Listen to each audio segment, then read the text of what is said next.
I think like a good kind of meshing point about Mirana right now as well is like while they nerfed her, they nerfed Bassi, right? They nerfed the way you can get it, and she's one of kind of elite few heroes that can justify starting out of the gate with a Bassi without feeling like she's hurting her laning presence. Yeah, it was kind of weird. HellRaisers, they got their Wraith King here, Okay. and it's the same hero they had in that last game. It's a hero that works really well for them. He won't have as strong lane as in that last match unless it's a tri-lane. And also, this is such a good pick for All But Gold. I like it a lot. It's really good versus Wraith King. It's really good versus Shadow Demon in the lane too. This could be a pretty legit Tidehunter game as long as they give him just a small little advantage. You don't really have to babysit him too much. Just give him a small advantage and he can lane on his own. Or if you do lane with him, he's gonna dominate the lane completely. Wraith King and Shadow Demon, they're not really heroes versus him. Then again, later on in the game, that Soul Catcher that we talked about rips this watermelon apart, and then you can eat it. So um, they have some strengths on the side of HellRaisers versus Tide too, but in the laning stage, Tidehunter is definitely in a huge advantage. Also, I feel like Ember Spirit is going to have a sad mid game. Like Shadow Demon just hits him with the Purge, and as an Ember, what are you reliant on in that mid game? Flame Guard. No Flame Guard anymore against a lineup with a lot of magic damage already. Definitely. And also, you can choose a counter to that Ember if you want, as you'll know exactly where he's going to lane. As All But Gold, they don't have the last pick. They need to pick a hero now. And after they do it, HellRaisers can opt to put Lash mid, put something else mid, pick a support or mid laner. They can do pretty much whatever they want to because they drafted in such a way that it's a very flexible and open draft. So there's no D-ban coming out. So it looks like All But Gold are likely to commit to the Ember Spirit in the mid lane. Just a rough You can see that matchup. HellRaisers also banned out Invoker though, so they're thinking that it might be a side lane Ember too. Invoker would be pretty legit as well, as he's able to, with Quaswax, deal with Wraith King really easily and also just deal with all their mana, as they are highly mana dependent on the side of HellRaisers.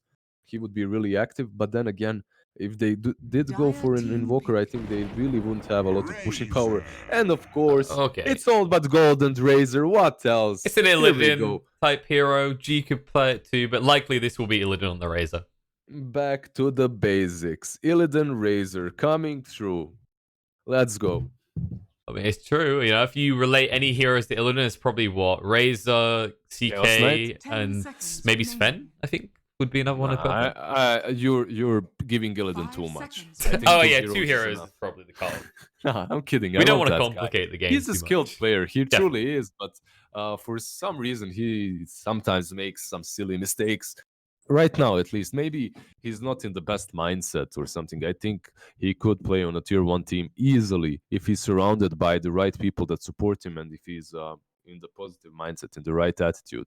I think this guy can really contribute to a tier 1 team. Not to these kind of stacks like All But Gold, like that aren't really necessarily going far. Do you think maybe like the solution for Illidan to move next is to just change position? Because like we see this a lot. There's kind of an argument that it's worth after a while changing your POS, at least for a bit, because it refreshes your perspective on the game, right? Like Illidan is playing for a very long time. So you get that residual effect, those kind of habits you build up over years if you keep playing the same role. Oh, definitely. I agree with you. Let's just talk about the co-op a bit. It's a hero that is really good versus Razor on the lane, not perfect versus Ember. Like it's all right versus Ember in the lane. You can dodge her with Sleight of Fist, and later on, Searing Chains are really good versus co-op. But it's a skill-based matchup in which I think Ember can outplay her. But she definitely outplays Razor easily, as he cannot use Link. If he uses Link, you just Link out. So if you're All But Gold, you will try to plant Ember there, I believe, and then Razor will go safely in versus Centaur. We'll see. Also, Razor versus Centaur, you're thinking, all right, Centaur, his melee, Razor will be just handling him. It doesn't have to be that way in the early stage, like especially because Razor melts super easily once Centaur gets a couple of those retaliate charges, especially if he didn't even start chain linking first. if Centaur is the one that initiates with, let's say, Aloha Dance using his disruption into Centaur stun, then Razor can fall easily on that lane. So we'll see what way Old But Gold decide to lane this, but I believe it still will be a Razor safe lane, or maybe even some sort of a tri lane onto this Wraith King, because Razor obviously versus a melee hero has inherent advantage. Definitely. And while this isn't a free Wraith King game, what I will say is when you start to get a little bit later into the game, they haven't got, once again, a hero that burns that mana supply. So we might get a similar game where if you go very late against this HellRaisers lineup, you'll see the Skelly Bro army doing all the work because there's no pressure to take that reincarnation mana cost talent in this game. Mm-hmm. So it sounds like a small variable, but I think it has like big impact, right? Like the difference between being able to have that Skelly build online and not is just this pressure applies to lanes without you investing any heroes in that push. Mm-hmm. It's always good. It's always good to be able to out-push the lanes, to push towers as well without being, without putting yourself in harm's way. It's one of the things where tier 1 drafters are really good when it comes to thinking about that, but usually lower tier teams, like, you don't really think about that too much. Even tier 1s, like, you can't afford yourself to think about that because there's so many other things that you have to consider, right? If you have that advantage in your draft, you have it, and that's great. But if you don't, you're just like, all right, whatever, we'll just figure out a way to push without that. That's why I feel like for a while we saw Prophet come in as a 5 niches Prophet, right? But the tier 1 teams rather, they quickly pulled away from it, whereas it felt like it lingered around maybe 2 or 3 months too long with tier 2 and tier 3 teams. Did you take down the overlay, by the way? I did. Nice. I was ahead of it. I didn't want to mention it because, I didn't want to... The black bar is gone, guys. We have won. That's okay. We get a different black bar. There you go, guys. Let's put in the... Black king bar? No. The show toast. Show and toast again. Hey, man, I actually... Oh, yeah, I saw it. Yeah. I saw it on the side. Yeah, I see it as well. That's because I'm doing it. Yeah, you can chat with someone like that. I mean, it's like, I have seen that before. It's just, I've never seen how you get that up. That's what people use for all the stats and stuff. Yeah. It's like, you can type stuff there. Like, Blizzard's biceps have been X big for a few years now. And you compare it to a stat. You basically turn yourself into Knoxville or Nahas. The battle begins. There you go. It's not a stat though, because you got to make it a stat. You got to relate it to numbers. I'm gonna be making stats this whole game. I tell you what, that would actually be pretty cool. Yeah, let's go.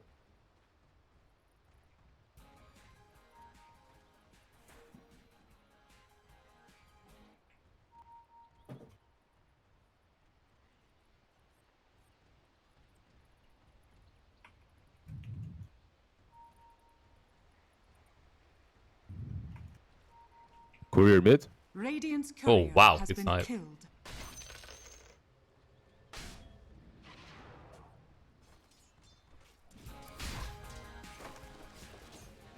I need a third person for this. I'm going to focus on my obsing job though. That's a good snipe coming out. So this lane can be a bit rough for Ember. He has to be on point with these slight fist dodges, or he's just going to be forced out by level 3. He has one thing going for him though. He already bought tangos, so he has that to work with. Fanscore was trying to do the same thing as well. Less effective. And when the lanes are considered, we see the Razor solo laning versus Centaur and Miposhka? Poshka is just dead. Okay. Alright. That was a pretty brutal rundown. They leveled into the Gush, and that was enough to kill a Disco Pony. Wow. They take him down, and VTune has to be careful here. They can definitely pressure him a lot. Let's see these lanes. Queen of Pain right now definitely having the best advantage, as she has that courier killed and should be able to zone out December very soon. On the safe lane, Razor plus Witch Doctor, I believe this is a very stable lane for them. They shouldn't be falling here, as every time disruption comes off, there's a coconut paralyzing cask from the Witch Doctor to break off any sort of aggression. But top lane is very volatile on both sides. I believe Tiny and Ty, they have a small advantage. But definitely if a couple of stuns connect onto this Tiny from VTune and Lash, it can go HellRaisers' way too. All things considered, there is a slight advantage for OBG in the laning stage. But Queen of Pain definitely will win that mid lane. Ah, Dire's courier. Oh, all right. okay. Courier is dead, Shenanigans. and also Fans the score suicide. haste. Well played. Very well played. As he evens out this mid lane, although Queen of Pain already has those 2 null talismans to work with, so she has some advantage. But the courier has already respawned for G, and Miposhka full stop. Just kind of rinse repeat right now. But yeah, that's another big thing. G only just ran out of regen as the courier comes back up, so he wasn't punished as hard as you might have expected. It's kind of the nature of co-op though, right? Like, you don't hard commit to pushing someone out. I mean, he's going for those points and scream pains, but usually you try and slowly push someone out. And Liz apparently has the biggest biceps of the Dota community. Thank you, Statsman. I don't know if we can get some confirmation on that. Who's the second biggest? Really, I don't know. Statsman really likes me. Thank you, Statsman. Yeah, he's really fixated on you. Who has the second biggest biceps? Is it Tiny? Tiny is definitely throwing Valhor on Miposhka actually onto the tower, and he might fall here again. Yeah, one club will do it. Stumpy. Miss Stump with the big hits from Tiny. This is not Miposhka's game. That's 3 deaths already. Yeah. I think we found our new BZZ for game 2. Meanwhile, BZZ 102 and CS not too bad, all things considered. Oh. How often does Miposhka die in the first few minutes? Does he die more than BZZ? Because BZZ's going down. What was the RNG from VTune actually? It's just some crits. It happens. Like, you get a couple of these crits early on as Raid King and you take him down. I think VTune is actually one of those players that used to spam Raid King long time ago. Like, it's one of his most played heroes. Do you know how I can tell this? Because he has that kinetic gem, the spin. That's what all the Wraith King spam has done back from when you used to be able to insta-kill jungle creeps. Oh, B2. might fall here. There we Under go. the tower he goes. Can't move quick enough. Velio and his shenanigans. He has some No gush. sticks.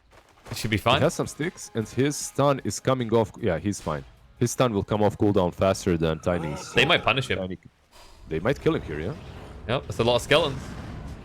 Follow-up stun's good. Down to half HP, and Velio got greedy. Might pay a price. Gets away from the Skelly Bros, and BZC's coming Tiny's across. rotating, yep. Dire's top tower. So is under VTune should just attack. calm down a little. He's not too healthy himself. However, Miposhka, oh no, he does hit the stun. Are fortified. So they'll move in and clean him up. Also, perfect timing for the bounty runes, as they will take one here. Also, Aloha Dance takes one on the bottom lane, so 3. Which he dies for. Oh, he does die, but the bounty rune is definitely worth it. The other one's Early on. still there, though. They know that. It's going to be Vanscore that just picks it up. Yep. Waddle in now. They realize Centaur's on the lane. We just killed the Shadow Demon. There's no way someone's here taking the rune. They even get the inflation value of an extra 20 seconds. 1 extra gold. Oh, Valio. Okay, so they got ward on ward, but he was smoked, so they didn't detect that. I am predicting another Miposhka death, however. This man, you know, he's really into dying. It's so easy to die on this lane. That's the issue for him. It's Tiny rotating around with Boots of Speed and, you know, stun toss combo. You toss him onto the gush. Tide Hunter welcomes in his anchor smash, and Poshka is dead. He's trying to rotate mid now instead.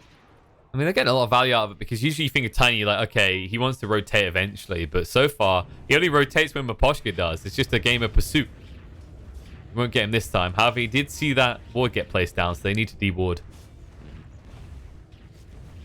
G, by the way, has caught up from the errors of the lane phase with the Corey down on his side. That one turnaround where the Witch Doctor got in and sniped Nixes has actually turned it around. He's actually beating the co-op on CS now.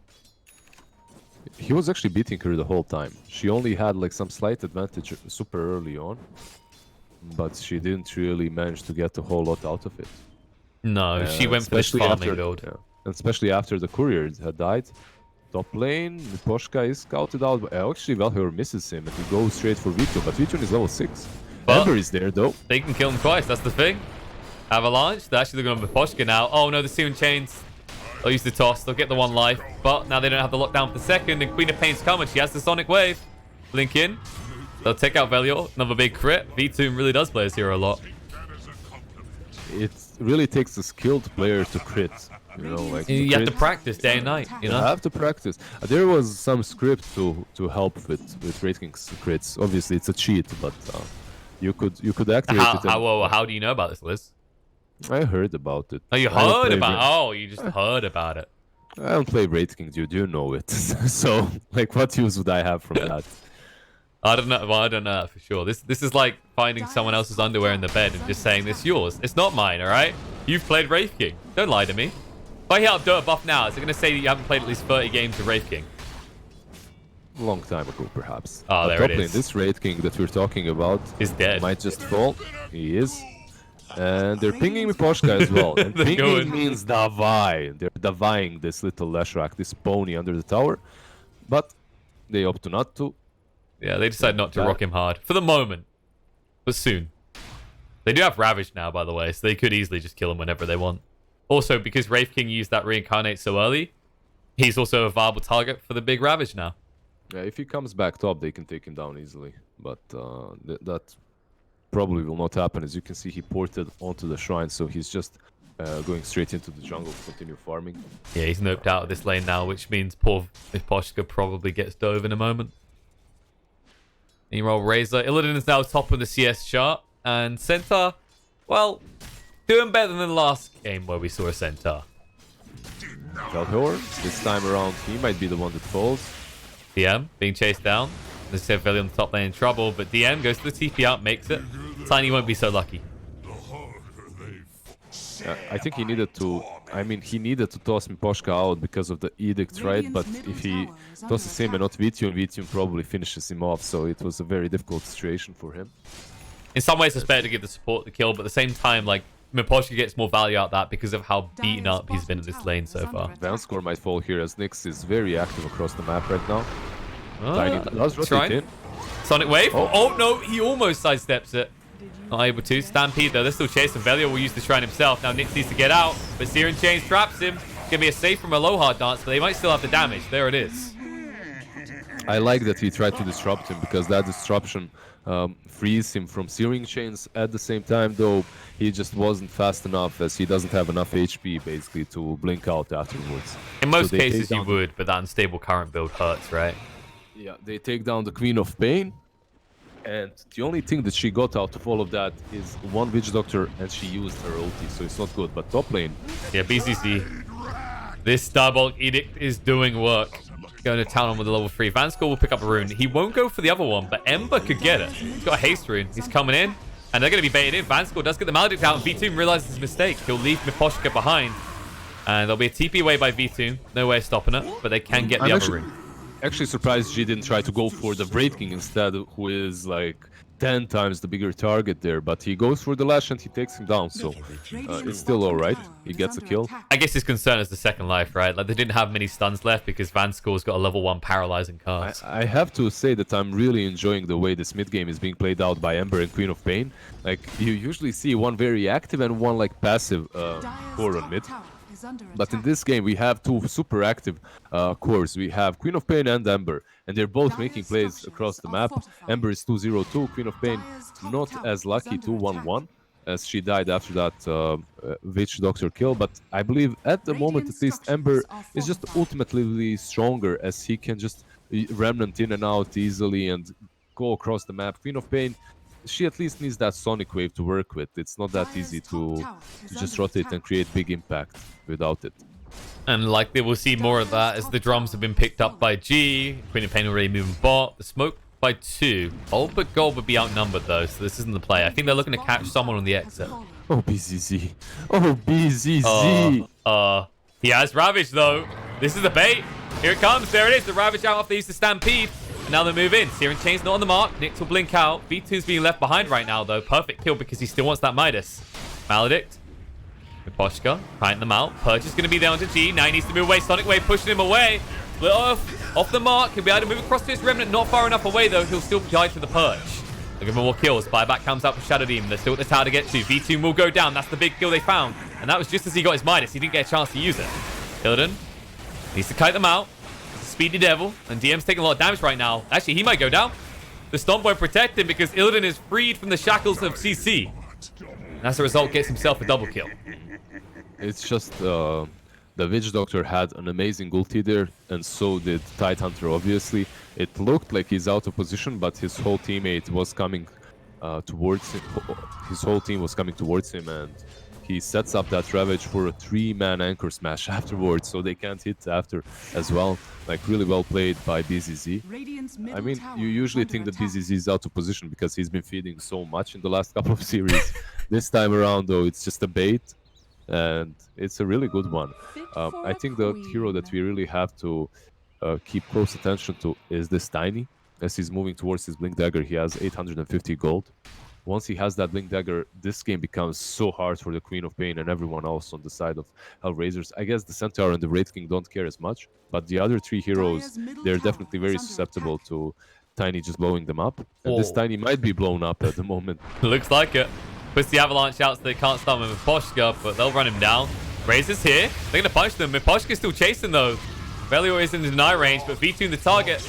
It's a worthwhile trade. Illidan can stand his ground against Nyx. Needs to be careful, though. Nyx will blink away, and on the side, Miposhka, he got the kill with Vanscore. Oh, Vanscore thought that his ultimate was enough, but Disco Pony reigns supreme. Vanscore tried to ulti him there, but there was one extra stun on Miposhka, and he takes the poor Witch Doctor down with him. He actually gets the double kill first, so he gets all the experience as well. Pretty good. Pretty well played by him. At the same time, though, a bigger target fell on the mid lane, and that's the Wraith King. Actually here, like, we weren't watching too much. I was watching the Lash and the Witch Doctor fight, I guess. We were both watching different things. We saw there's a lot of action. Like, that's the big thing in this game, right? It feels like most of these fights, there's 2 different fights going on simultaneously. And we're covering everything. Yeah, I'm you the just radio, have to check out Liz's channel. Yeah, I'm the radio cover of the other fight, and you're the main camera work. Yeah, I mean, it makes sense because, you know, you can't handle the main camera work because you're busy putting all those stats in for us. That's not me, that's someone else. Come on, Liz. Velior might be gone on, but Witch Doctor Hello, sees it all. He's in trouble. Well, no defensive disruption now. You're committed to Velior, and you can't even kill him. Oh, it's wasted. Poshka as well might be problems, but there's no searing chains, and they let him go. But in around 20 seconds, these runes might spawn, and we might see another fight on the bottom lane. Well, the runes are a definite, but the fight maybe not. Miposhka should look to just back away from this. There's no way you can test G here. And meanwhile, top. Oh no. DM, he doesn't have the Stampede. This is the worst time to go. Gush comes out. DM stomps them. Will at least get the rune, but he knows worth. It's runes, man. Worth it. On your center. Go for the runes. That's what matters. You sure about the center, though? I mean, look, 70 gold each. Like 70 gold each. 5 times 7. How much is it? 5 times 7. That's a lot of Skrilla right there. That's going to be 35. That's a lot of Skrilla. Exactly. And Illidan just got 200 gold. So overall, more gold was gained by HellRaisers than lost by that. But obviously, Razor did get some experience too, together with Tidehunter, which evens it out a bit.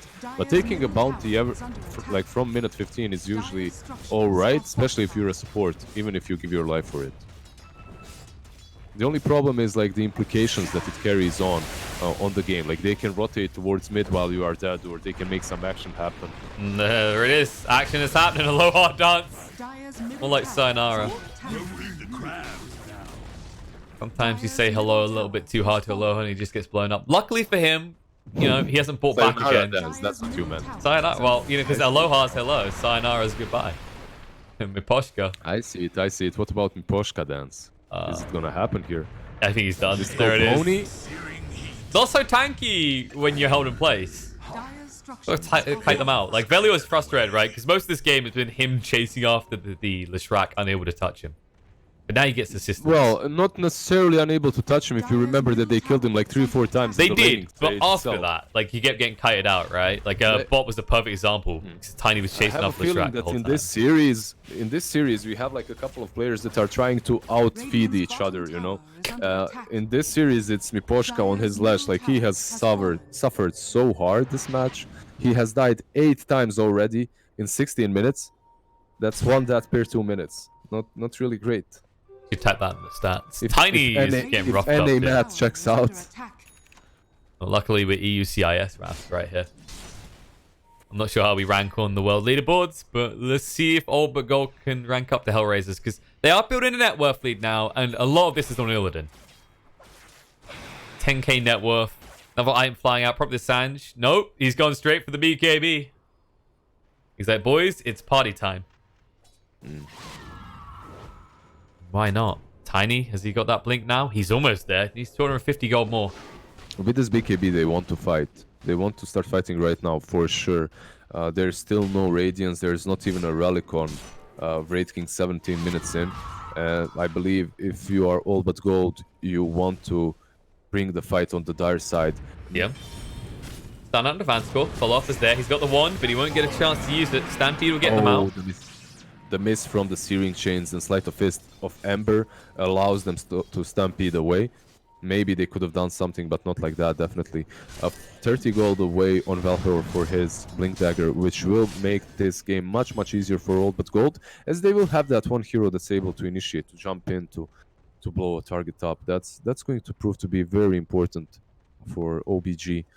And then again, I don't think that OBG is super scared of the late game too. Like Wraith King, yeah, definitely he can be a scary foe in the super late game, like he was in that last match. And Vitune, man, he played out of his mind. He had like 70k net worth in the end. I beg your pardon, DM. What was that? You have no Stampede now, but you do have TP. They can't get across in time. BZC's looking to cut them off. There's no blink on BZZ. They just need this Tiny to be rotating with them. He bought his blink, but it's still flying over to him.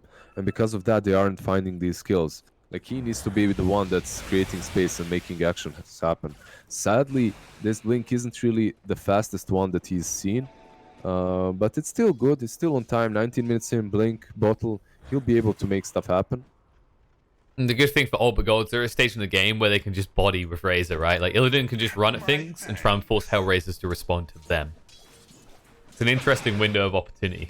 V2 does almost have the Radiance, though. I instantly, when you said that, I click on Queen of Pain because I'm looking at her response to these items. Oh, she blinks into Tiny. But Tiny had no blink there. Yeah. But yeah, it's her going for the Ag. It feels like she's playing this split push game more than anything, it's right? It's not only split push. It's not only split push. That Aghanim increases the damage and decreases the cooldown, which means she'll be able to hit the Razor multiple times in a row. And Razor, even though he has like awesome movement speed and all that, he falls to that pure damage quite easily if you hit him multiple times. Poshka, he really is competing for it. Most deaths in the game. Aloha Dance. He'll be joining him though. Remnant in from G. I'll make sure he goes down. Yeah, Aloha Dance is there, but not as fed. He has what, 6 stats? In this kind of a situation, I would much rather see Aloha Dance play Lash than Shadow Demon. I understand that they wanted the Shadow Demon on position 4, and it's not bad because you're playing versus an Ember and Razor. That Purge later on will be amazing, especially if you have 3 charges of it. But I have a feeling that he would be able to do much more with that Lash Rack, at least up to this point. In the long scheme of things, position 4 Shadow Demon definitely does make sense. Definitely. It's also, when you've got this maxed out Diabolic Edict, you want to be able to be poking at towers. Whereas when you're playing a 5, it's more about bodyguarding other members of your team, right? So you get less chance to be the person at the tower as opposed to behind your cause. Whereas with a 4, maybe get more flexibility with that. They're taking the tier 1 on the bottom lane. Just the threat of this Ravage on the Tidehunter. He doesn't have to use it. You can see that they don't want to fight them because there's Ravage. Tidehunter, he's just there and that's it. That's what's so good about this hero. It's just the threat of this big ultimate that scares people away. Yeah, we see a lot with things like Enigma these days. It's just the insurance policy against the big fight. Now, what about Vitune? What's his insurance policy? Does he have one? Well, he has a second life, and DM will protect him as well. He'll let him down to half HP, but the BKB gets activated. Now they just soak up that damage. Doesn't get the biggest amount. The Purge is out onto him as well. They need to move away. Sonic Wave hits on Illidan. There's no tower to get reinforcements here. They're almost here, but it's taking a long time, and Illidan is going to go down. Now they might be in trouble. They need to get out. G gets hit by the disruption. BZC zones them away, though, the Stampede. And DM does get the stomp out before he takes too much damage, but there's going to be a remnant across. The Searing Chase follow-up will mean that Centaur is the casualty. 2 for 2 in the end. Position 4 and position 1 versus the 3 and the 5. Slight advantage for HellRaisers, I would say. Yeah, getting the Illidan kill is huge here. But that's it. That's what I was talking about. Illidan, even with the BKB, he's squishy enough that he can be taken down with just that Sonic Wave and a few hits from the Wraith King's Radiance. It doesn't matter that you suck all the damage away from Wraith King when he burns you down with the Radiance burn damage.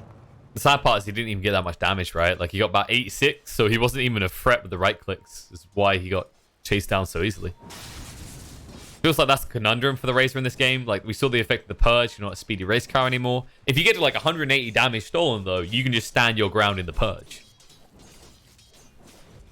Aloha Dance is waiting here. Gee, might be in trouble. The Orchid's complete. He needs to move away, but it's too little, too late. I'll move in. I'll tick him down and kill him off. 5-kill streak ended. Nyx gets 500 gold. It's like when you're playing these heroes, let's say Quap, Puck, Storm, Ember on mid lane. It's always about timings. It's always about timings. Who gets that use before Orchid? Who gets the BKB? And Queen of Pain won this fight. But this speaking of mid lane, big fight going on. Ravage coming out. They knew the Reincarnate was still on cooldown, and they get max value out of that Ravage. Such an easy cleanup. Vanskor gets both kills. He's one happy position 5 right now. He was struggling to have anything, and now suddenly he has, well, a bracer and a wand. more than most can wish for. As a 5, that's you rubbing your hands together in excitement, all right? Getting another item that helps you survive one more second in these fights. You know what that is, Liz? That's the potential for a giant chunk of XP. But no, the way you build these supports right now, even position 4s and 5s, it doesn't matter, with multiple bracers, it makes it much harder for teams to burst you down. And basically what that means is those few extra seconds, if a team is good enough, I mean, obviously in pubs, like your 4K, 5K pubs, it doesn't matter, even 6K, you're being dove on, no one is responding, they're I don't know what they're doing. They're scratching their heads. They're watching some anime on the side. I don't know what they're doing, but they're not responding properly. Someone's been playing with Envy. Yeah, in these tier 2, tier 1 teams, like, you know what's happening. Shadow Demon breaks the smoke. Instantly, they go away. And let's see which Dr. TP is away. Nope, Vanskor, see you later. He's fine. To my point, like, these bracers allow you to live a few seconds extra, and if you are around your objective to which your teammates can TP to, they will counterplay them. Even if they kill you as a support, it will take them a few seconds longer, and they will make a counterplay and make a couple of kills perhaps. That's why these bracers are so amazing and so good. Especially good on heroes like, you know, the Wyvern or the Shadow Demon. These oracles as well. These heroes that have saves, like, 3 seconds is so huge, especially for an oracle. Like, the false promise, being able to hold on to it a little bit longer. Oracle, Rubik, Witch Doctor, you know, these heroes that want to be around the fight, but not necessarily in the center of it. A bracer or two can help them versus this collateral damage, such as Queen of Pain or something that's just gonna Valor. Oh my god. He doesn't know what's just around the corner in full, yeah. But you might find out. By Radiance now. He got hit by Radiance, he should know. He'll blink away. Also, when I was talking to some of my... when I used to coach a couple of teams a little bit, lower tier teams, and when it comes to responding to these plays, like, what they don't understand is that you cannot respond the second the action happens. You need to anticipate the action and you do it a little bit earlier. That's when these tanky items matter. If you respond the same second the action happens, you won't really do a lot. They will kill the hero like this Lashrak, and then they will run away. But if they already ported a couple of heroes here, they could have maybe they could have maybe helped that Lashrak and fight afterwards. They might find more as well. The Yule's going to come out, so there's an opportunity to escape, but the Remnants will ensure that that gap closes. Radiant's bottom tower is under attack. It's a little bit worrying. It's that kind of seeping issue, right? Like, seeping up like that, you said, it makes it so you can't respond. And then, instantly at that point, you know you're overextended in multiple locations, and now your opponent knows it as well and instantly punishes that because they're up onto the high ground. Soul Catcher, a little bit scary for a moment.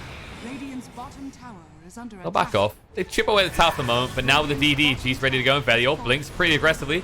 Avalanche looks decent. Split Earth is on him though, and now Wraith King needs to be careful. Maledict, Searing Chains as well. Illidan can stack up decent damage this time.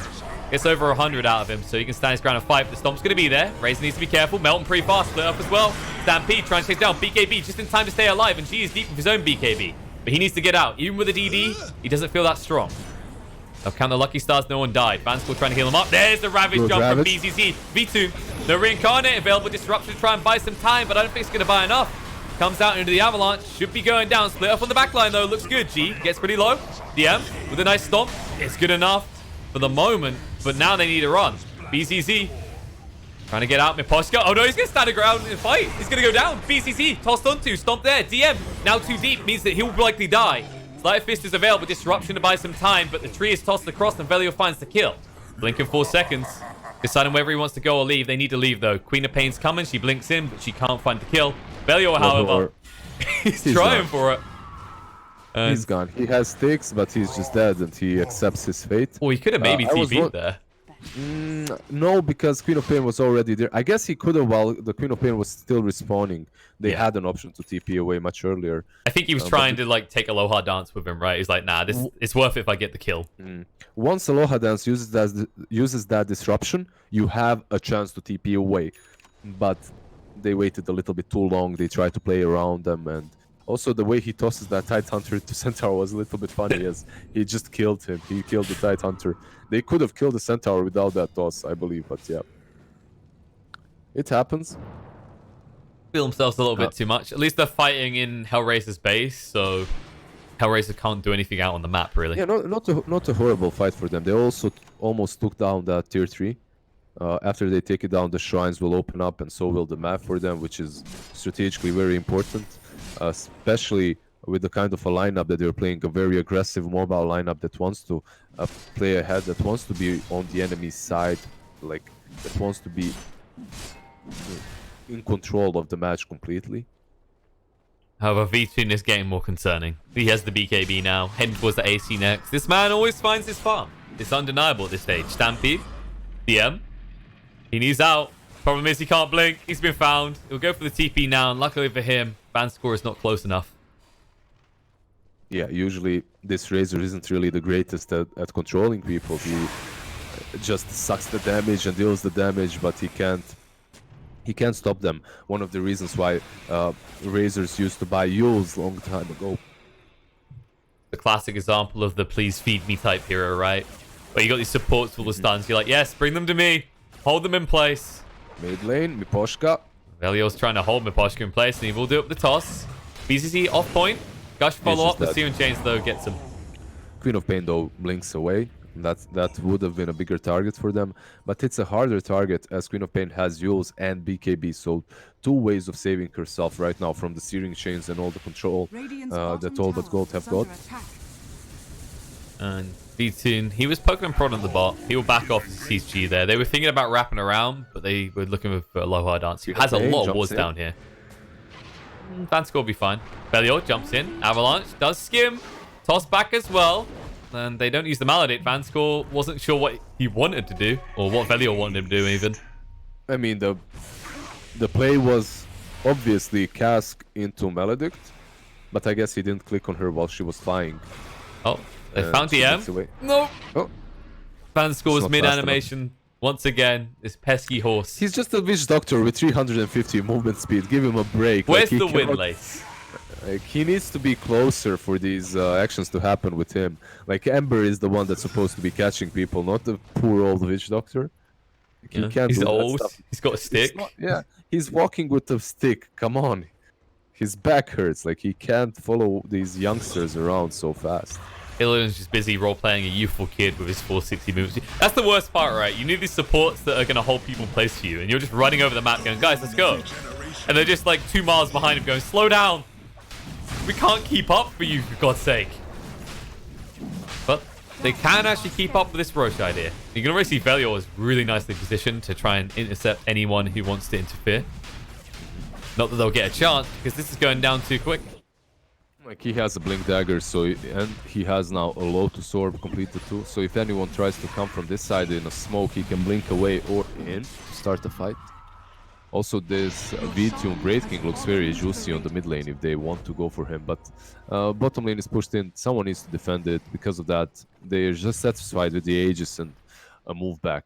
Also, I have to say that these two teams have shown almost no wishes to stop other team from rushing in these two series.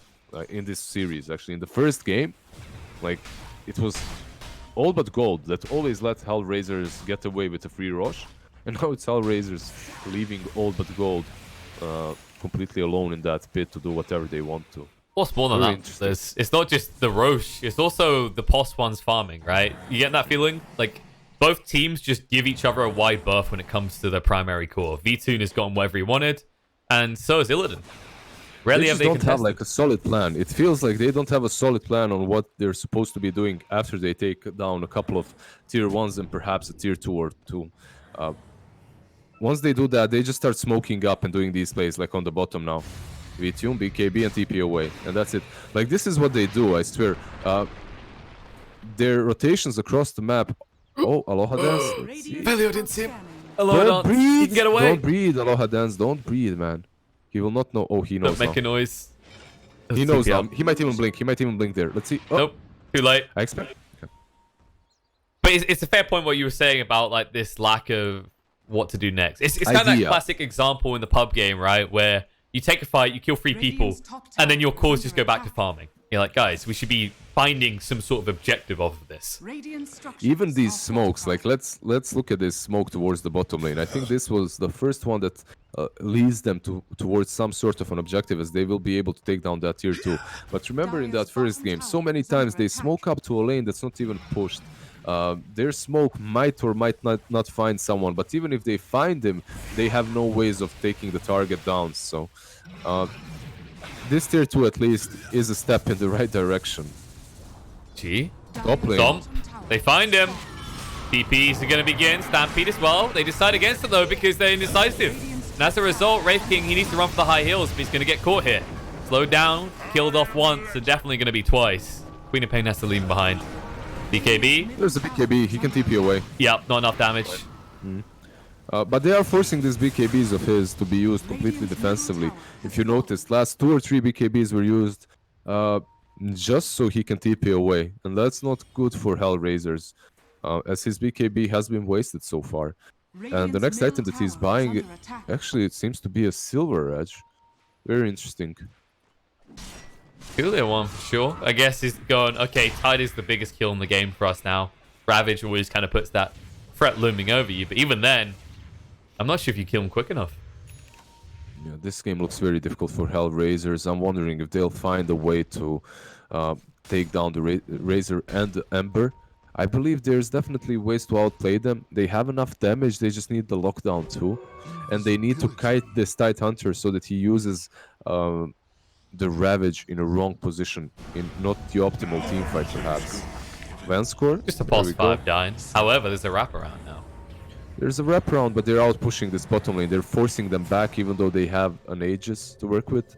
So they're freeing up the map, and you can see that Wraith King is farming in a place that usually would be considered very deep and out of position. But because of that play by the Shadow Demon and Leshak, he's able to do so. Tide Hunter is looking to respond though with the Ember, but Ember goes back for some reason. Yeah, just buying time pretty effectively, so this Roche didn't find value out of killing the poor bugger in his own home. But now it's getting kind of interesting because if you look on Razor, Illidan did go for a refresher roll. I'm not sure. Yeah. Does this feel a little bit early to do this? It's definitely interesting. Like, if you had the Axe. Interesting to go for a refresher. He will go for Axe next time. Yeah, that was what I was thinking. It's like maybe the Axe comes first in most scenarios. Oh, BCC. That Ravage top. It'll buy time, but now they'll just walk away. Remnant in. B trying to catch someone. Stampede. Oh, wrong direction. Uh-oh. Oh, then the Sleight of Fist as well. Everything's going wrong. Gee, come on, my man. I mean, in fairness, he had to react fast. BCC almost went down there. That's also BZZ using that Ravage before anyone is there. Like, he first uses it, and then his teammates try to go in. Like, this is what I talked about a little bit earlier. I think that HellRaisers have a huge opportunity now to fight without that Ravage. The BKBs are also not used by them, so they definitely could find the fight even versus the... Well, not versus the Aegis. It has been retrieved too. Razor does has Aghanims and Refresher completed. Yeah, this is the big classic Razor. I want to hit buildings fast, but it's still pretty good against the heroes as well, especially when you think about the AC on the side of the Wraith King. Yeah, but I have to say it's a little bit problematic that he went for this build. as he has an Ember too. Ember that is doing quite alright with Shivas and Mjolnir. But I expected him to go for physical Things damage coming out. instead.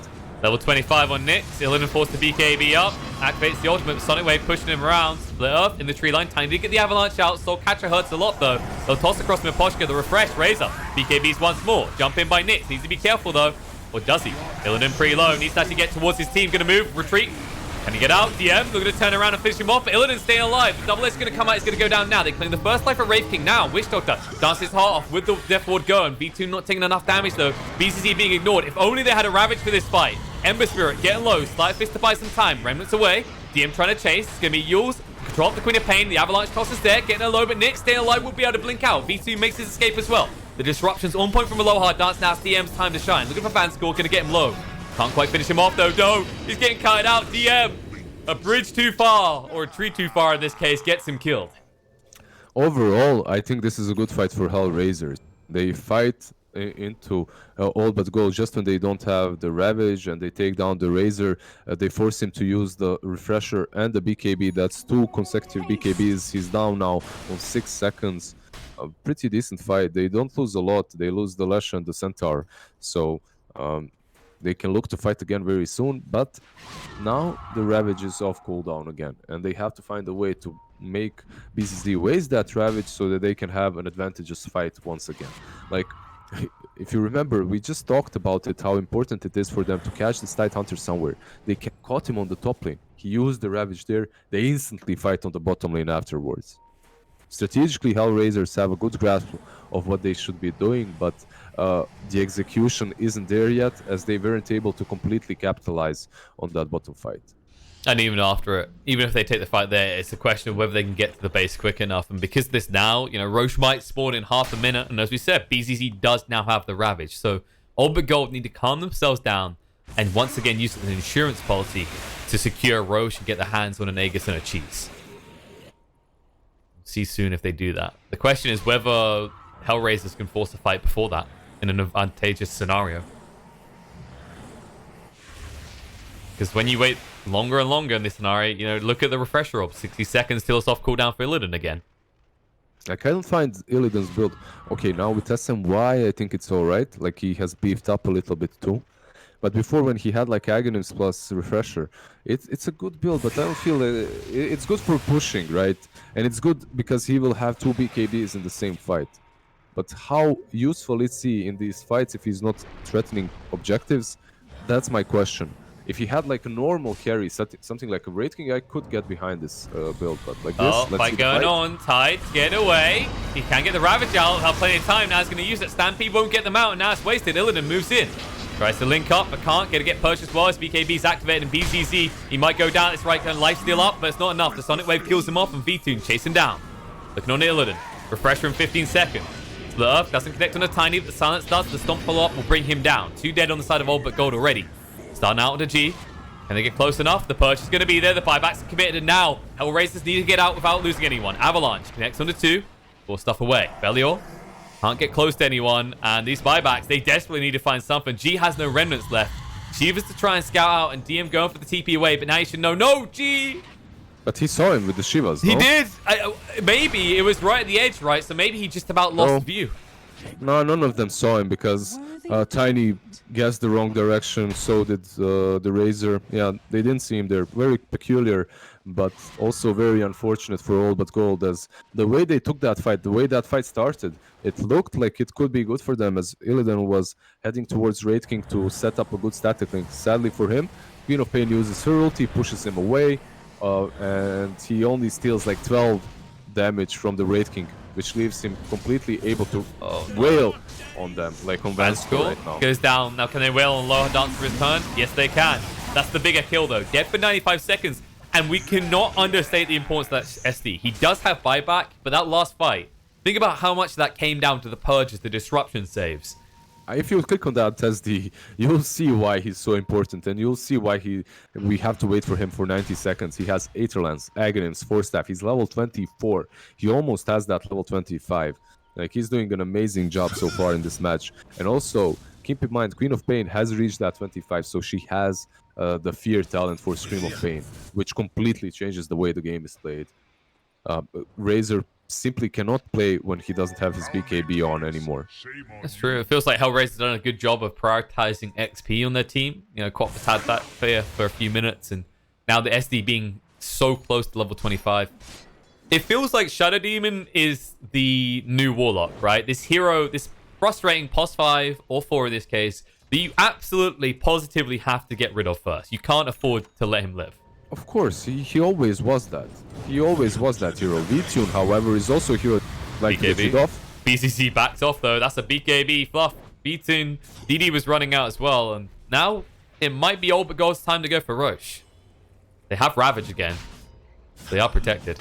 Although they shouldn't have G in here alone. Ember possibly one of the worst carries at taking Roche.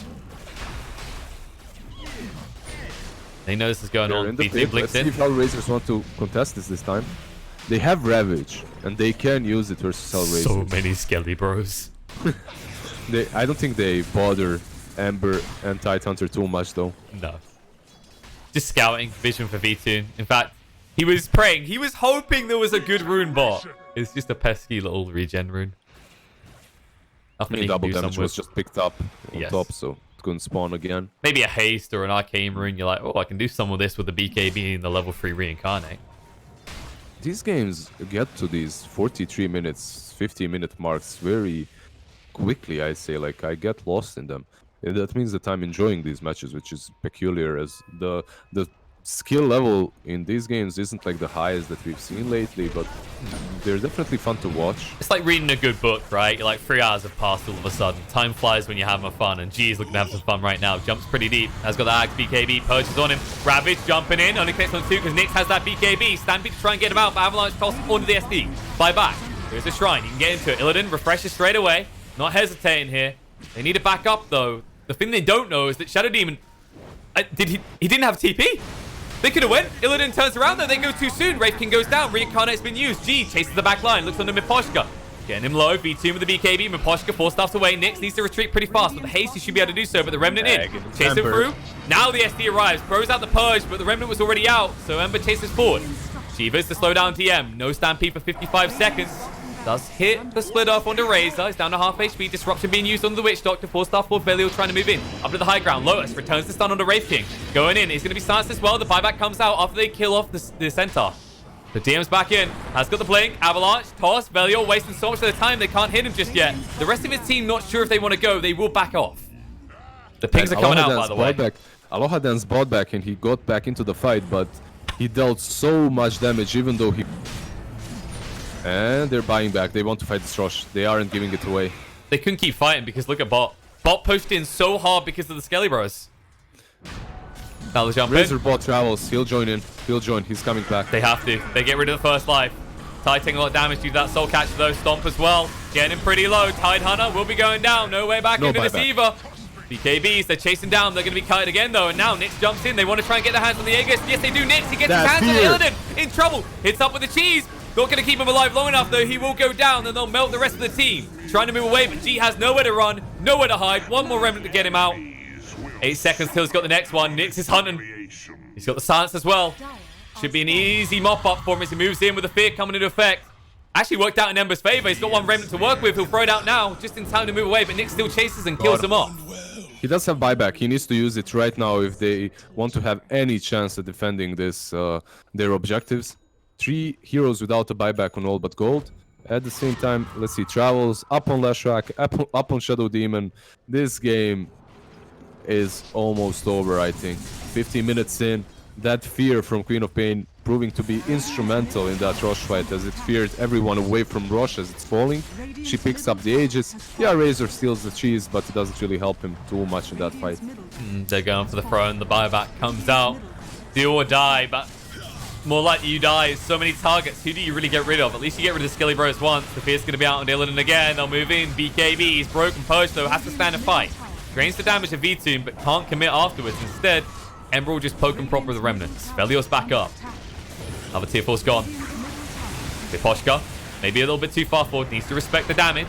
Avalanche toss on a Nyx. Gets him low, but now Sonic Wave through. Look at the Razor. Glimmer Cape won't protect him. He goes down and he's out for the count. The Drag might die in return. But now they're in a lot of trouble. Stampede, just to finish off. Toss back. Velio trying to get them into the fountain and kill them off, maybe in a cheesy fashion, but it won't be enough. And instead, HellRaisers eliminate all but gold with a 2-0 clean sweep. HellRaisers just proved to be a little bit stronger in this series. They played a little bit better, than All But Gold. Overall, though, fun series to watch. Not the greatest skill performance when it comes to these two teams, and not the best performance from these two teams in general. But it didn't matter, though, as the most amusing Dota doesn't have to be always the most skilled Dota. Like, it doesn't have to be some like tier 1 teams to bring us fun and amusement. It can also be Illidan running around with Refresher and Aghanims and whatnot, or Aloha Dance with level 25 Shadow Team and just killing people with that reduced Shadow Poison cooldown. Overall, an enjoyable series. HellRaiser is definitely proving to be stronger, deservingly taking this next slot in the qualifier. Well, no, they got one more series. They've got to fight for it still, but one more in the qualifier. Yes, against J178, which will be coming up shortly. But is it me, or does it kind of like every time I watch Illidan, it's kind of like watching a guy who thinks he's in a nightmare, this real life, right? And he's just hoping he'll wake up and it'll be 2014 again, and going for this Ags Refresher build on Razor will be the way to win every game. Like, this Ags Refresher build could have been good if they managed to force the objective pushing somehow. If they managed to get to the high ground and use the Ags Refresher while Ember is creating space, while Tide is ravaging them, I guess it could be good, but it never got to that because they were always fighting somewhere else across the map. I was expecting him to build like that right-click build on Ember, on Razor that everyone does right now, but he didn't go for that.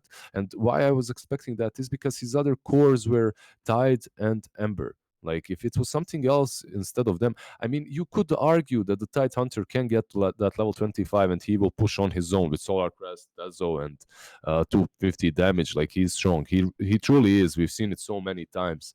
But I don't know. I think in this match, perhaps going for that Satanic for status resistance, some Butterfly as well would prove to be much better than the Aghanims and Refresher Rush. No, definitely. It just felt like one of those games. Like I said, back in the days, this was the go-to build. It's just he wakes up and goes, wait, what do you mean they've added talents to the game? What do you mean that the Shadow Demon is going to ruin every game with his talents and his Ags? It just... I always come back to this hero right now. I just feel like Shadow Demon is definitive of the current meta. He gives you so much, right? The Purge is amazing, decent on the lane, the new form of Spirit Vessel really with the Soul Catcher, and then he has a save, which it just feels like right now, more often than not, teams that have more saves tend to come out ahead as long as they're not being individually outplayed. However, HellRaisers continue on. All but gold, rest in pepperonis. They won't make it to the first major because they didn't make it to the first minor. But HellRaisers continue on. We're going to have a short break and then we'll return with J178 versus HellRaisers to see who will get that second precious slot for CIS to go across to LA, compete for a nice healthy lump sum of cash and a chance to still make it to the major. But before we get to that, we have to show you some pretty screens with logos and ram some ads down your throat.